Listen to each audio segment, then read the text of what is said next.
How y'all doing, folks? This is Chris here with Sticky's Cabana, and this is going to be Season 1, Episode 1. Basically, the Cabana. We're going to talk, we're going to have guests throughout the season, musicians that have performed there, see what their ins and outs are of the Cabana. We're going to see what they liked, what they didn't like, give us some ideas. I mean, why not? So today, you happen to have all 4 owners of the Cabana here, and this is the way we're going to kind of kick things off this year. We're going to go through, we even have Lucas here, and he's behind the camera, so you're not going to really see him. You're going to hear him once or twice, I'm sure, but that's going to be about it. But he's going to be behind the cameras here on us today. So to get things started, I'm just going to go to my left here and have this gentleman over here introduce himself, and we're just going to go on around the room. And I am Chris as well. I came across the Cabana on, what was that? Mid-Missouri Bands on Facebook. And the Cabana had advertised a gig. And I texted Chris and inquired a little bit more, and we went out and attended a benefit that they were throwing. And from that, my band came out and did a gig. Yeah. And about 3/4 of the way through the season, these fine gentlemen asked if I wouldn't mind joining the ownership group. And yeah, there you are. After a bit of conferring with my other half, we consented and joined up, and here I am. Yeah, and you want to tell everybody what you do here at the Cabana? Oh, goodness, what don't I do? Let's see. Sound, along with Lucas and Jared, and lighting, security, gate work, trying to bring some more talent out to the venue. And as I said, my band, we perform out there. Let's see, I'll be part of the deconstruction and construction crew as we improve over the off season. What else have I done? Haven't worked behind the bar yet. Yet. Yeah. I've sat in front of it enough times. Yeah. Yeah. Well, that sounds pretty good there. Mm-hmm. Next in line. I am Mork. Take me to your leader. No, I'm Jared. You guys know me. I was on the season 1 of the Stixie record label podcast, and now we're on season 1 of the Cabana podcast. I mean, I know we've all got kind of our set roles picked out, but I really think we all kind of fall into Topher's spot with what don't we do? Yeah. But yeah, so I'm sound, stage, and security. Unless my brother-in-law messes up, and then it's shoot, shovel, and shut up. Yeah. I just like to try and keep things light. I like to try and help out with the security end of things. I've definitely helped out behind the bar quite a bit, and built the bar with my other half. And I'm just having a blast keeping things rolling and helping the community, and seeing how much help it's done for the bands that I'm affiliated with, and keeping on trucking, you know? Absolutely. And then we have Lucas here behind the camera. Yep, I'm basically lights, camera, sound, editor, things of that nature. Technology wizard. Pretty much. All the above? Yeah, not really. You help out with the bar once in a while. Yep, Yeah. Here and there. Yeah. Yep, sounds good. And then you have me. So my name is Sticky, hence the name Sticky's Cabana. I take care of the booking. 99.9% of the booking that comes into to the Cabana is done through me. I also, on top of that, the way I ended up with that is I own a record label, as was stated already, with Stixie record label. Do a lot of booking there too. So the booking comes on me. I help with security, help with everything for that matter. As it's been stated several times, I'm the HMIF. HMFIC. Yeah, there it is. There it is, exactly. So You know, a little of everything, jack of all trades, master of none. There we go. That makes sense on that. I do believe that the booking aspect of it has been challenging at times, but once again, it was also fun, rewarding. Um, Never in a million years would I have thought that after one season, we'd had 72 shows. That was crazy. 72 shows out at a little hole in the wall spot in the middle of nowhere. And people actually showed up. Yeah. Yeah. Sometimes better than others, but you know, sometimes it was better than other times, but other than that, it was a good time. I think we've had a really good year. I definitely agree. Definitely agree. And we're not genre specific. No, every genre knowing that's out there, We did. I mean, there's a few that we haven't done, but that's something I'm going to talk about here coming up and stuff that I want to look into. You know, might as well do it now. Might as well. One thing that I wouldn't mind setting up next year is the Divas. I wouldn't mind getting a drag show out there. I'm 100% for a drag show. I don't know any drag queens personally. No. At least not people who are No. open about it. No. I mean, I'm sure Topher would look nice in drag, but I've got the legs for it. I just have to shave. yeah. I've been in a kilt, so you know it's Yeah. basically a Scottish Irish skirt. Hey, there Yeah. you go. There we go. Yeah, that'd be good. But yeah, I think that you know, there's that Divas by Design, and I see them all the time on Facebook, and they've played they come out and they do shows at a couple other venues here in town. Well, they used to one venue in town that's no longer there; it's been shut down, and another venue has now been allowing it about once every 2 months or so. I would not mind stepping into that water and allowing them to come out and perform a show out at the Cabana. I think it'd be a good time. I mean, it may replace the Cabana Olympics, which this year kind of went, you know. Yeah. Well, the weather Yeah. didn't exactly Yeah. cooperate Yeah, that weather that was rough. weekend either. That weather was rough. It was hot. It rained. I definitely think if we do have a second annual Cabana Olympics, Yeah. then it should probably happen a little bit earlier in the season when we're going to be relying on some consistent heat. Yeah. And stuff like that. Or either earlier or maybe a little later even. I mean, Yeah. where it... Yeah. Get keeps- consistent weather rather Yeah. than the all 4 seasons in one day stuff. That was a rough day that day. Yeah, that was Okay, that's Missouri. If you unpredictable. don't like the weather, wait 5 minutes. Exactly. Yeah, Exactly. We did have some hip hop out there this year, Mhm. which, you know, was definitely interesting. Went over very well, actually. Went over really well.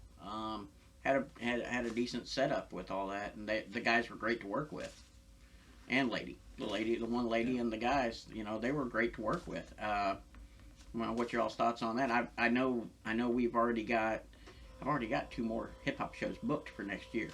I mean, I'm wholeheartedly down with seeing the hip hop thing and seeing how far it will go with the Cabana. Yeah. We definitely got a lot of good feedback off of the last hip hop show, and I would even dare say, Work and Blade and other guys from the last hip hop show that if they're interested in coming back out, hit them up. Yeah, absolutely. I definitely think that the last hip hop show had a really good turnout. It could have been better, like you Yeah. said earlier. You know, some days were better, some days were worse. Yeah. But giving them that opportunity to come back out is also giving them the opportunity for more exposure and a bigger crowd. Yeah. Yeah, for sure. Any thoughts on the hip hop at all? I had to leave for practice before that Yeah, show. yeah. Unfortunately, my Saturdays are taken up Yeah. with that. But now that was Works. Yeah, Work Jones. Oh Yeah. man. Yeah. And he supports us on Yeah. his own ventures. Yeah, you've as seen well, several so- times where he'll pop stuff out of that we're I mean, doing. And like Jared said, this is now, since the season is completed, become a community. Is a lot of the bands that have been out have definitely extolled their praises upon what we're doing. Oh yeah. You know, I know the Bomb helps spread the word of the Cabana. Yeah. I do it one-on-one. I do it on my personal page. And But yeah, that's the more venues, the more genres we have out at the venue, I think the more the name is going to spread, the bigger the crowds are going to be, and then the more acts are going to want to be out there. Yeah, absolutely. Well, Yeah. the idea for that I hold to with the genre variability and how wide of a variation we have between different acts and groups kind of falls under a lot of what got talked about when all of this came up, and you know, we all got hit with the big C, Yeah. you know, Yeah. and a lot of doors started getting closed really fast, Yes, and it and we really just wanted to help the community. I mean, with his record label and helping the artists on his roster, and then through Midmo bands and other local groups that just as bad and just as much needed somewhere to play. You know, we gave them Yeah. that platform. So Yeah. That's crazy, you know, like you to elaborate a little bit on that. I've told the story to several people in the past, but the stage was built for my label. That's what that stage was completely built for. It was never intended for doing what we're doing now. 7 people on a stage. 7, 9 at one point. The blues show, we had 9 people on stage at one time. Yeah. You know, it was never intended for anything like that. It was intended for a platform for the musicians that I had on my label, a place to play at, say, private parties, or if they just wanted some stage time, they wanted to get up and, you know, keep, going, or stage time, especially last year with Big C involved and everything. If they wanted a place to play, that's what that was designed for. And then 2020 rolled around, and the Big C popped in, and we had venues all over the country that were shutting down, and so we had artists, musicians, and stuff that were contacting me, and I don't even know how many text messages, phone calls, emails, Facebook messages, everything that I had. If I were to guess, it'd be somewhere around the 50 to 60 mark, and of musicians and everybody asking if I knew of a spot that they could play. And so I kind of got in with all you all, and I was like, hey, this is kind of what's happening. I think I'm wanting to open this up to allow, especially a lot of our local musicians, a platform to play on, and that's where that kind of transpired right there. I mean, it was just boom. It's like kick a door open, and people just and you guys saw this. It flooded in. I mean, Oh, yeah. I was booked until October. Mhm. In April. Yeah. It was crazy. It was absolutely crazy. And when we'd have a cancellation or something, it'd be filled within 2 days. Yeah. Somebody would Sometimes jump right less. in. Sometimes it's a matter of make one text message and boom, it's filled. Yeah. Or make a phone call. Hey, we need you guys, and Yeah. here we were. It was that easy, and it was really crazy, and it was really a humbling experience. I must say that. It was a very humbling experience to be able to go out there and to give these musicians a place to play, and give them a chance to perform in front of crowds. And some of these local musicians have never got the experience to perform in front of crowds. Right. We've had several small bands out there that was their first time performing, and they did good. I mean, we had a couple that weren't the best to work with, but I mean, what venue does? Right. You're always going to get a few bad apples. Yeah. Now, not to interrupt, Uh-huh. but before we go any further, for those that are watching this for the first time and don't know or understand what the Cabana is, maybe we ought to go through a little of the history, an explanation of, where the Cabana's at and why it is we can do what it is that we do. Okay. Yeah. So I would say that the easiest way to put that, the Cabana's physical address is 2001 West Sycamore Hills Road. We are located in Boone County. We're not located in the city of Columbia. We are located roughly 3.5 miles or so outside the city limits of Columbia. So, especially back in 2020, for instance, and than this year with 2021 even. We didn't have to follow city regulations. We were in the county. We're on a private road, where the residents of that road are the ones that own said road. Mhm. There's no laws except, typical Missouri state laws, but there's no city laws out there. So yeah, that's how we're able to do what we do out there. Yeah, as with anything, you have a neighbor that wants to not be the greatest in the world, and not to name names, Bob. But He'll never see this, so. yeah, he'll never watch this anyway. Bob's never going to watch anything, but he did his best.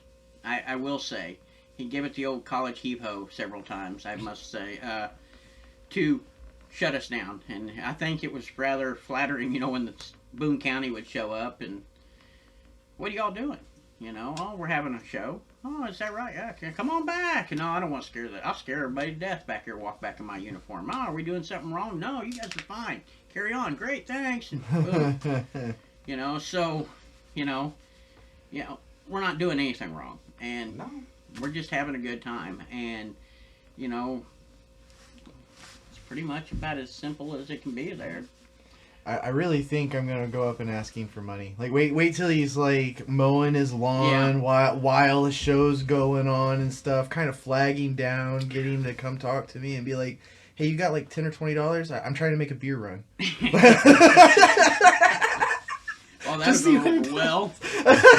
That'll go over wonderfully out there. We'll get to see our favorite deputies from Boone County again. I mean, we've got a handful of favorites. I'm sure I that was going came to say, out. don't they all know us by name now? It for the seems most like- part. The last one that I walked out and shook his hand in the road, he's like, "Oh, you're Sticky." Yeah, that's me. Yeah. Yeah. I'm so happy they showed up for that one just because Need Bale played. Right. Yeah. So. Well, and what I love is he runs around on that lawn tractor of his, trying to disrupt the shows and I whatnot. can't even hear him. And, not that we have that much power in the system. No. Even when I bring mine out and double it, he couldn't go over the house sound, much less when I bring You're set up. the mobile party studio with me. And it's not like we're intentionally trying to make him hear. The stage is set up away from him. It's Yeah. focused away from him, and it's facing the crowd. It's facing where the bar is. It's facing where the bonfire pit is for when the weather's cooler. It's facing all the way down my property line, which is still another 400, 500 feet long down there. So it's way away from him. It's even got sides on the bar to where it's away from him. Yep. So he's hearing it, sure. I'm sure he does. I'm sure he hears some of the bass. I'm sure he hears some of the stuff that goes on. But he's not getting the full effects by any means. Goodness, no. By any means. I think one day we ought to just rotate the stage. Well, I mean, even before I found out about the Cabana, and for those that are not in the know, the bomb shelter, my band's practice space, is, what are we, about a mile? Not as even. The crow flies I bet you quarter mile. down And the you're street. close. And we get pretty loud at practice on Saturday nights, but we are indoors. And when we would come outside for a break or whatnot, and we're hearing this music outside, trying to figure out, okay, who is throwing a party this time on the street? It's like every weekend. And then I made contact with you, and we show up at the Cabana, and it's like, this is where that's coming from. Yeah. Mm-hmm. It all makes sense It, now. yeah, it did. The whole light went on, and it's like, I got to be a part of this. Yeah, I know when we had Thursday nights, we had Friday nights, and we had Saturday night shows. And that's something else, too, I want to kind of elaborate on. So this year, I think we're going to change up the scheduling a little bit. Right. We're going to do, I think we're going to do 2 Thursdays a month. And then every Friday, every Saturday, and 1 Sunday a month. And we're going to leave the Sunday a month open for singer-songwriters. a Sunday afternoon singer-songwriter matinee. Cool. And that gives those musicians that are out there that do, their own original music a platform to play on. And, and who knows, that could lead to a show. Yeah. But, let them come out and perform. Make it free admission on Sundays. Free admission to everything. And when I say admission, anyway, as everybody knows, we're not charging much. We're $5. $5 at shows. Right. Sometimes 10. That's literally to pay the band with. Yeah, and that's where that money goes. It goes to the band. It doesn't go to us. It goes to the band. So, yeah. I remember Boone County coming out and asking, like, well, I know you guys are taking money at the gate. And it's like, yeah, to pay the band. Yeah, it goes to the band. They got to pay gas, too. The money that's collected at the gate goes to the band completely. I mean, most venues will take 50%. Sometimes even more than that. Yeah. Sometimes even more than that. The band may end up with, especially if you get a show that, say, 20 people only show up to. What's the band going to get? Let them bring their own following and let them bring... From my experience, they'll get about the same amount that they would get anywhere else. Yeah. Now, being from St. Louis, I don't know how prevalent it is out here in Columbia, but there are venues in St. Louis that are pay to play. The band actually pays the venue to perform. Yeah, I've seen them. And in my bands I was in St. Louis, we never played at an establishment that had that policy. No. But that was a thing I was glad to see about the Cabana is that is not the case. Yeah. Yeah. Well, I really feel like the Cabana especially is for the entry-level musician, the entry-level bands, people who are still trying to get off the ground. I understand to an extent how the pay-to-play at a venue stuff works, but it's not profitable until you start hitting 10,000, 15,000 fans. Yeah. That, a good fraction of those are going to religiously show up to your shows and buy merch. Right. Yeah. And then it starts being a little bit profitable, but you're still losing money in a lot of ways. And we were, talking how you're talking entry-level bands, we were actually fortunate enough several times this year to have bands that were not entry-level come out and perform. Yeah. Very fortunate. Very fortunate. We had several out here that had a fairly large following, and they came out and performed, and that was great. And they would allow entry-level bands to open, or they would allow not even entry-level bands, even, just bands in general that are willing to open. They would do it, and we had a couple fairly decent shows this year. Couple big shows. Big ones. I can't wait to see how many of these bigger bands get on this podcast. Yeah. I know we were talking before things kicked off podcast-wise about some of the bands that may or may not be interested, but I would love to see Chemical Mass on a podcast. Yeah. Plus with the whole having 3 or 4 ready and playing some music as well as doing the interviews, that might be a good foot in the door for a lot of people. It would. I know we are going to have Lifeline on here later. Yeah, cool. Now, Lifeline was the last band that performed at the Cabana October 22nd of this year.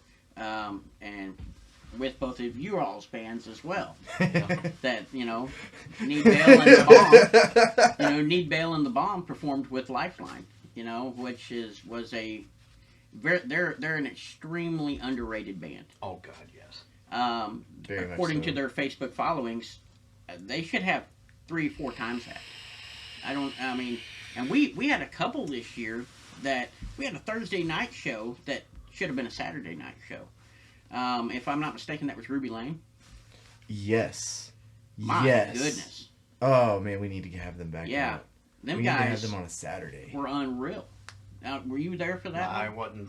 Thursday nights is that's a a work hard- night that's for a hard me, one so for you. yeah. And to come all the way in from Mexico. Yeah. Ruby It's a tough Lane one. was the only Thursday night I saw this year that had in excess of 30 people at the show. Oh, on wow. a Thursday night. On a Thursday. On Thursday. Most of our Thursday night shows are, set out for 5 to 15. new musicians, new bands, and Ruby Lane doesn't have a huge following on Facebook or any platform for that matter. They should have.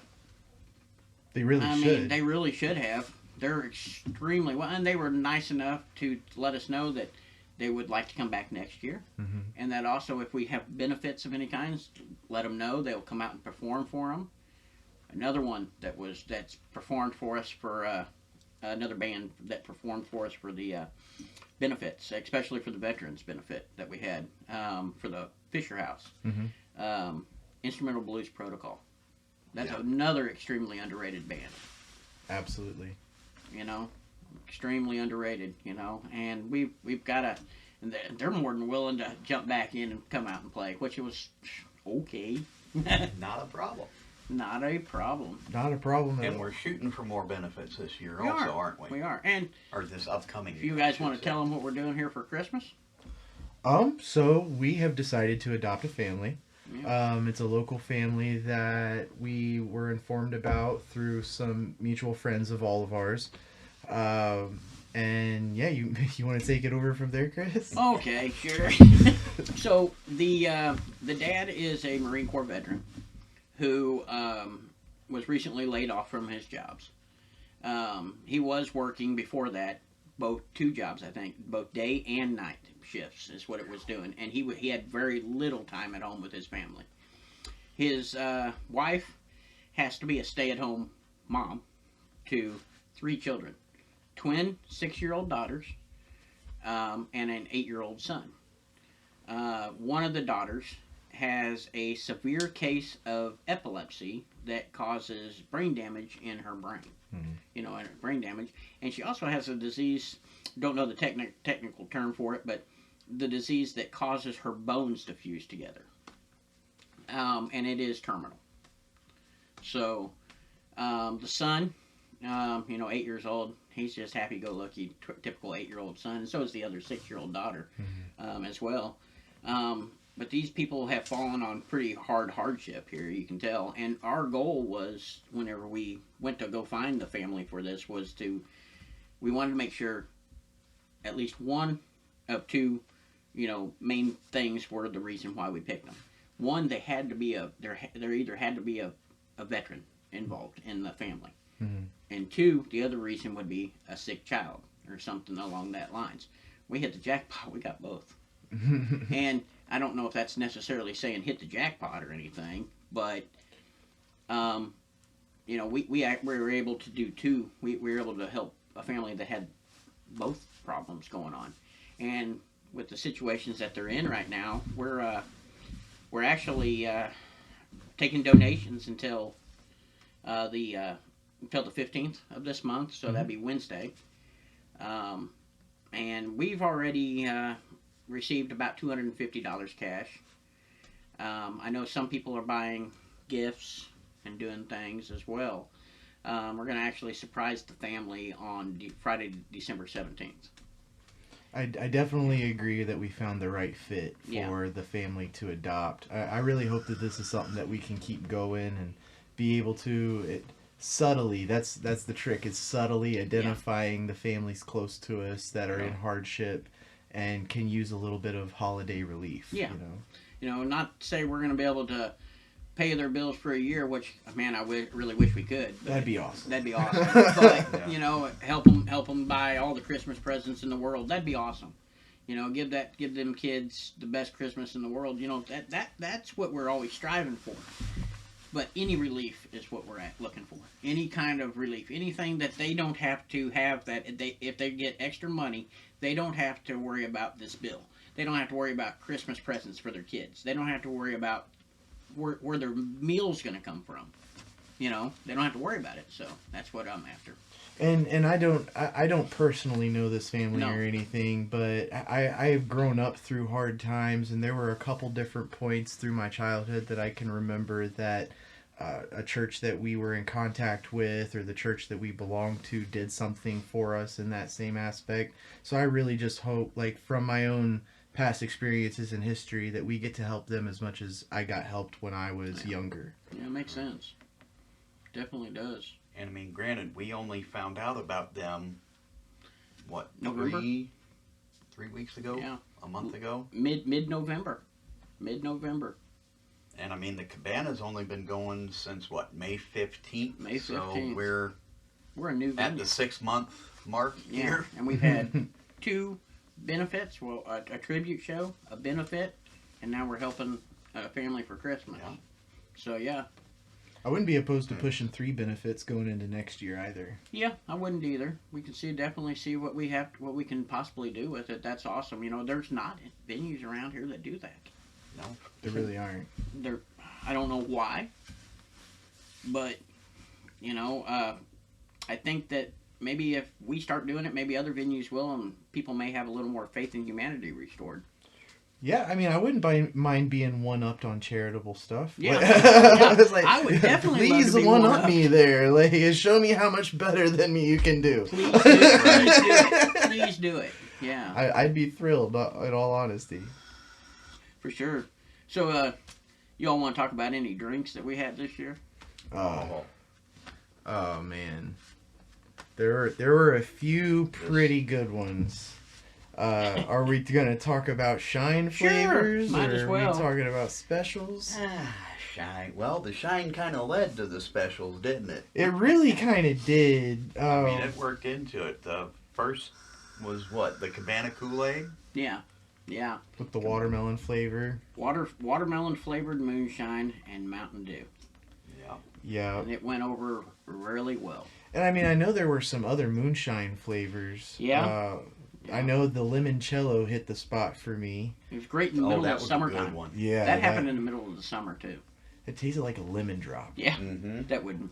Oh man, that was dangerous lemon drop. Yeah, But the OG, straight the up. OG straight up, my favorite, I gotta say, unfortunately. Yeah, straight up. So I'll give a little backstory on my moonshine. About 21 years ago or so, roughly, I was taught. I was learnt. You got learned? I got learnt how to make moonshine. And so it happened, there was a guy that we knew, he was in his early to mid 80s, lived down in Corning, Arkansas. Oh. Yeah, which is not far from the border of Missouri down in there, but it's still, from here, it's about a 7-hour trip one way. 7-hour trip one way. And we had knew him, so I had talked to him back and forth, and I told him, I said, you know, his name was Jim. I said, Jim, you know, I'm really interested in learning how to make moonshine like you guys have done for generations. And he says, you know, I'd teach you. I said, well, you know, you don't have to tell me one time that you'd be willing to teach me. I'm more than happy to go down there and learn. And he says, why don't you come down to my house? You know where I'm at. You come down here on a weekend. Come down on a Friday night. We'll go out Saturday. We'll learn how to make everything, and then we'll learn how to mash in. We'll learn how to do everything like that. And then Sunday you can leave to go back. You know, so we're talking 14-hour round trip drive down there. So I go down the first weekend, and I get there, and we learn how to mash in. I learned how to properly build still. I learned how to properly do a bunch of stuff, and he says, and we're done. Sunday I turn around, leave after much elderberry wine drinking and a bunch of other things, and I get done. I said, well, I appreciate that, Jim. I learned quite a bit. And he says, oh, we're not done. Uh-oh. And I said, well, what do you mean we're not done, man? He says, no, you'll have to be back next weekend, too, because the mash will be ready.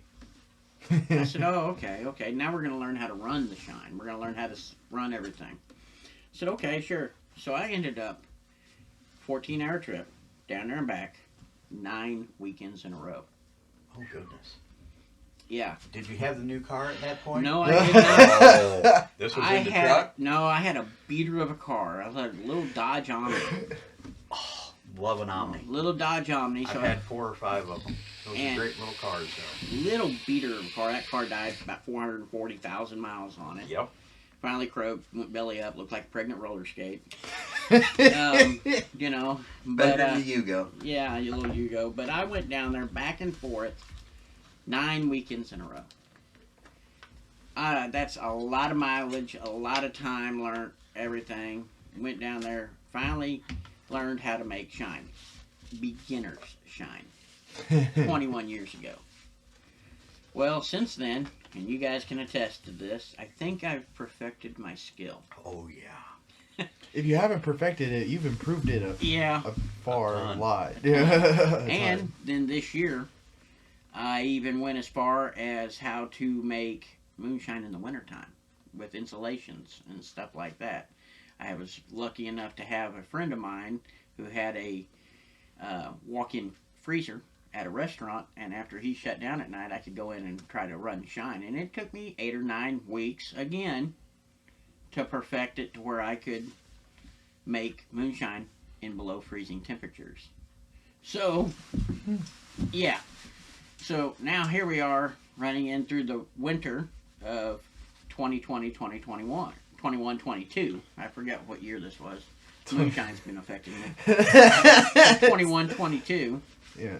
And we've got a lot going on. I'm in, you guys, I'll let you all explain some flavors that are coming up if you want to.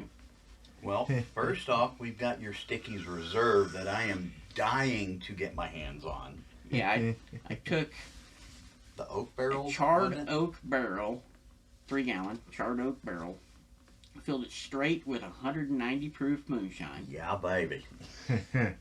and sent it down with a friend of mine to the Gulf Shores in Mississippi on his fishing boat. I'll get it back April, May. So what that does, the Gulf air, the salt water, the boat moving and swaying back and forth, everything, what that does is that ages my moonshine. And it's going to turn it into, I can't necessarily say a bourbon. I'm going to say a whiskey. But it's still going to be very good. And we're going to call it Stickies Reserve. And it's a charred oak barrel, hint of tobacco, little bit of vanilla, a little bit of cherry. And I think I'm not too sure if I added cinnamon. I think I did. Maybe a dash of cinnamon in it. Well, we're gonna find out. Yeah. You guys are about to let me know, aren't you? And then we've got, what, 4 signature flavors coming out this next season? 3. 3? Three other signature flavors. Okay, so 4 in total. You 4. got the Reserve, Yeah. Topher Sweet Tea, Yeah. which is going to be the Sticky OG Shine, Yeah. proof down with my personal mix of sweet tea that I make for myself. Great for the vocal cords. Yeah, absolutely. And then And then we got snozberry, Yeah. because the snozberries do taste like snozberries. And I personally find the humor in that Yes. with Yeah. a little bit of my background in law enforcement and super troopers, but it's as long as I'm not licking wallpaper, we're good. but you know, I've never truly been able to get away from that blue raz flavoring. Right. And that tartness that you get along with the alcohol bite just has a weird satisfaction for me I haven't really found somewhere else yet. So Yeah. Yeah, and then we're also going to do Lucas's. I think you said you wanted cherry vanilla swirl. Is that correct? Yeah. Yeah, cherry vanilla swirl. So we're going to run a cherry vanilla swirl and moonshine. And I'm still debating on how to proof it down, how to do everything. I don't know if I proof it down like I normally do, or if I proof it down with, say, some type of organic cherry juice or something. That would be good. I mean, I could proof it down. But I am a very big stickler, as you all know. I use natural ingredients. And no added unnecessary sugar. No, that's not what at all. got me particularly about the Cabana Kool-Aid with the watermelon flavoring is it didn't taste like candy or artificial watermelon. It tasted like watermelon. watermelon juice Yeah. that had well, a bite. could have been because I ended up with a couple truckloads of watermelons at my house. Yeah, yeah. God. Yeah. That'll help. And But- with snozberry, I ended up with a half truckload of raspberries. There you go. Trades happen. The barter system is still alive. Yes. Yeah, but I gotta say, other than the OG, my next best favorite of our signature drinks at the Cabana was Liz's concoction that we came up with, Yeah. In October. Oktoberfest. Yeah. We, what was that we brought the hot chocolate out for? The Was it- watermelon moonshine. Just because it was cold. Because it was cold. Yeah. Yeah. So the watermelon moonshine, and people don't think us crazy. This actually worked. Very well. More than anyone would ever think. Right. You wouldn't think these two flavors go together. It's just one of those things that happened. It was fortuitous. It was delicious. Hot chocolate and watermelon moonshine. And The jelly donut. the jelly donut was born. Yeah, I think that was first brought out during the hip hop show. I'm pretty Yeah. sure. For work. And what was his buddy's name? Yeah. Dang. But Oh. they tore it up. Yes, they did. They had a blast on it. Yeah. I had a blast on it, but they were really yeah. getting to it. I guess the other big favorite was the Elvis. Yes. The banana peanut butter. Yeah, you had that at the first benefit. Yeah. The banana peanut butter. Elvis always liked banana peanut butter sandwiches. Yeah. So I called it the Elvis. And I used organic peanut butter and real bananas in my mash. And was able to transfer. that was it. actually in the match. That was wasn't in the mash. afterwards. No, that was in the mash. Everything's always in the mash. Okay. Everything's in the mash. With the snozberry, it was straight up red raspberries and blue raspberry powder sprinkled into it. I mean, dumped into it because there's a lot, you know. But to make it that flavor, did you notice how the snozberry was clear as can be? Yes, it was. Yeah. I think Yeah. the only, if you even want to call it such, failure Birthday we cake. had was the birthday cake. I could not for the life of it. There was too many sugars involved there. You think it was the sugar? I do. I think the sugar. Well, I don't know. It was just a Something just wasn't right. no. But hey- first time ever trying. To get as many successes Yeah. as you had this season, Yeah. as far as shine goes, you know, you're going to have a mishap here or there. Yeah. And that was the birthday cake. The birthday cake would probably be the bad one. I ran one batch, realized the census was not happening, and didn't do anymore. You know, and that's fine. I did do an caramel apple this year. That was good. I think we actually still have a little bit of that in the freezer at home. I still want to see what that tastes like with some hot chocolate. I'll try that tomorrow and I'll let you know next week. Yeah. Hell yeah. Yeah, I do know that we were talking instead of, especially throughout the summer months, instead of hot chocolate, maybe running Yoo-hoo. Yeah. With moonshine, making it Yeah. a cold jelly donut. Chocolate would milk's work. watery cousin. Yeah, yeah. But I don't know if it was prevalent out here in St. Louis in the 70s when I grew up. Had this mom and pop store literally across the street at the end of the block. Had one of those nickel vending machines that you got your 12-ounce bottles out of.